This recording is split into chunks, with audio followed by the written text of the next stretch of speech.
Welcome. Today I'm going to talk about Alzheimer's, what we can do to prevent it, which is the important thing. As you know, I've just been lecturing at the SAND conference in California. One of my co-lecturers was Dr. Rudy Tanzi. Now he's a professor at Harvard University in neurology, and he got his professorship because of the work he'd done in Alzheimer's. He said to us before his lecture, after listening to this, you will know more than anyone else in the world about Alzheimer's, because I know everyone else. So I can't wait to share this information with you. Unfortunately, 50% of us are going to have this disease once we're 80. So unfortunate, as life expectancy is now in the 80s.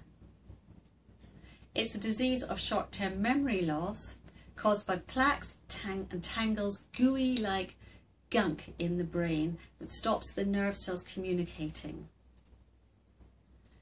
Risk factors for it are age. The older we get, the more likely it is. Family history.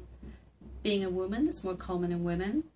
Stroke and violence trauma to the brain, such as an accidental car crash.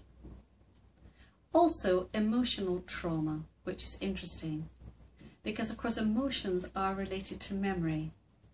For instance, almost everyone remembers where they were at 9/11 or after a major financial crash, so that the emotions impact memory largely. The other factors that he found that would prevent Alzheimer's are more interesting. Good diet, such as the Mediterranean diet, moderate exercise, and this is slightly surprising, but good sleep, 8 hours of quality sleep.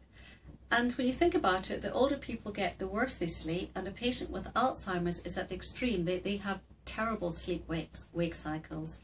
The reason for this is twofold. The brain has a spring cleaning system every night. It cleans out debris in itself. There's a slight contraction of the brain and it removes it in circulation. And this only happens in delta wave sleep, the deep sleep cycles. So it's actually cleaning itself of the amyloid, this gooey, gunky substance that would block things.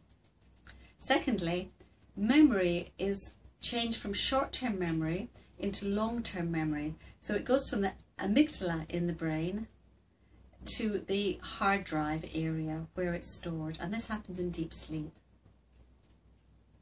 The other thing that's been tried and tested, and remember he's a professor of neurology, so we're talking about what's been tried and tested to prevent Alzheimer's here. This is not guesswork. Is anything that will take you out of a stressful state or a stressful life, such as yoga or meditation or exercise if that does it for you. And what you might be interested in, and what he himself told me he does, he said, every day I take 2 herbs that we have studied and that work. I've never heard of them before. One is an Indian herb called ashwagandha. The other is called cat's claw.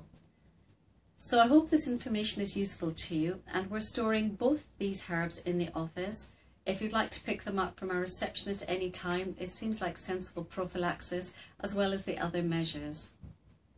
And lastly, because this is very poignant, if you have relatives with Alzheimer's, it's an incredibly scary disease.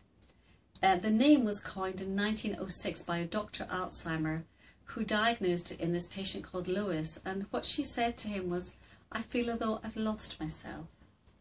Because without our short-term memory, we don't have a timeline of our lives. We can't connect the past to the future.